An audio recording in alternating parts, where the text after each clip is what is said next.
আমাদের আবার কোনো সময় সন্দেহ হয়। সব জায়গায় সন্দেহ করা নিষেধ। সন্দেহের জন্য যদি প্রমাণ না থাকে, প্রুফ না থাকে, তাহলে সন্দেহ করাকে আল্লাহ রাব্বুল আলামিন বলছেন ইসমুল কাবীর, মহাপাপ বলছেন এটাকে। সন্দেহ করাটা মহাপাপ। আমাদের ধারণাটা ইসলামিক ধারণা হওয়া লাগবে। ইসলামিক ধারণা। অশুভ ধারণা পোষণ করা, কোনো ব্যক্তি সম্পর্কে সন্দেহ রাখা, বিনা প্রমাণে সন্দেহ পোষণ করা, এটা কিন্তু পাপ কর্ম।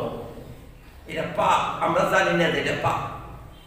আমরা মনে মনে ধারণা করে রয়েছি যে ইনি কি করে এরকম নাজায়েজ কাজে জড়িত, বা ইনি এরকম অবৈধভাবে পয়সা কামাই করে, ইনি এরকম ভালো হলনি করে ফতোয়া।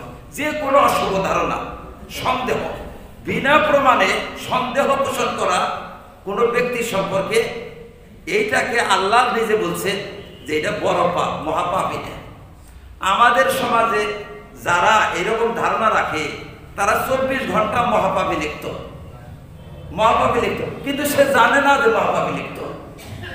মহাপাপে লিপ্ত ও জানে না, কারণ আমাদের সমাজের ধারণা যে চুরি করলে সে পাপ হয়। আমি একজনকে চুর মনে করলে তো আর পাপ হয় না। দেখছেন ভাইরা, চুরি করলে যেরকম পাপ হয়, একজন মানুষকে চুর মনে করলে ওই রকম পাপ হয়। তাহলে চুরি করছি না আমি, কিন্তু একজন মুসলমানকে চুর মনে করছি যে বিনা প্রুফে, বিনা প্রমাণে, কাজে কোনো প্রমাণ নাই, আমি তাকে এই সন্দেহটা করি কেন? কাজে এগুলো থেকেও নিজের অন্তরকে পাক রাখা জরুরি। নিজের অন্তরকে পাক রাখা, কারণ আমাদের অন্তর যে কলুষিত হয়, কি প্রকারে কলুষিত হয় অন্তরটা, সেটা তো আর আমরা যদি না জানি, তাহলে অজান্তে আমাদের অন্তর কলুষিত হয়ে যাবে, আমাদের অন্তরটা নাপাক হয়ে যাবে। আর ইল্লা মান আতাল্লাহা বিকালবিন সালিম, পরিষ্কার অন্তর জান্নাতে জায়গা পাবে। যাদের অন্তর মলিন,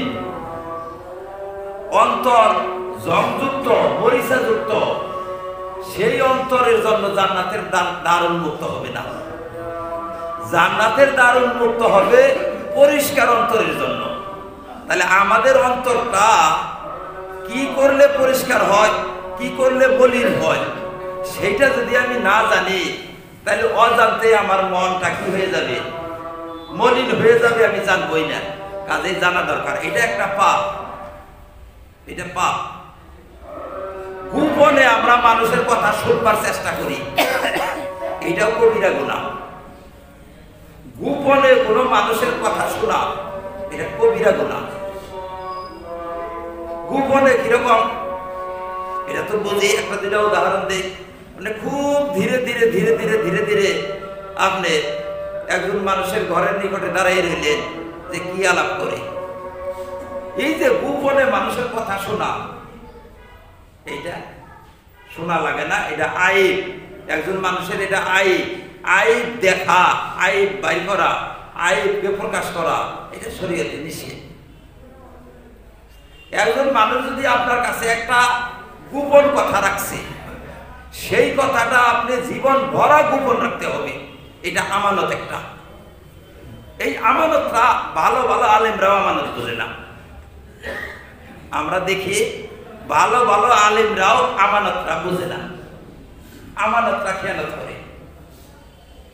এখন যদি সে ব্যক্তি বলে যে তোমার কাছে এই কথাটা বললাম, এই কথাটা তুমি কে কাছে বললো না, এটা তো স্পষ্ট আমানত রাখলো।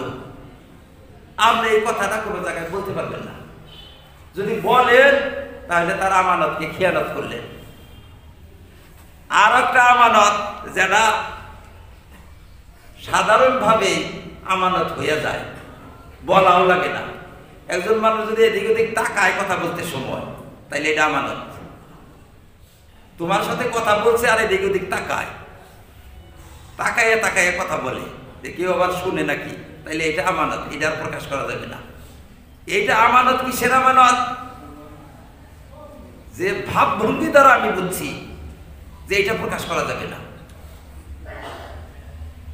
অনুমতি, নিষেধ, এই দুইটা জিনিস যেরকম মুখ দিয়া মানুষের প্রকাশ পায়, ভাবভঙ্গিতেও প্রকাশ পায়। ভাব ভঙ্গিতেও কিছু অনুমোদন আর নিষেধাজ্ঞা বোঝা যায়, এইটাও আমল করা লাগবে। আপনি যদি ভালো মানুষ হবার চান, আপনাকে ভালো মানুষ বলা হবে কখন? যখন আপনি মানুষের আবেদন, যে এই দুইটা আবেদনকে রক্ষা করবেন। ভাব ভঙ্গি দ্বারা কি আমি বুঝতেছি?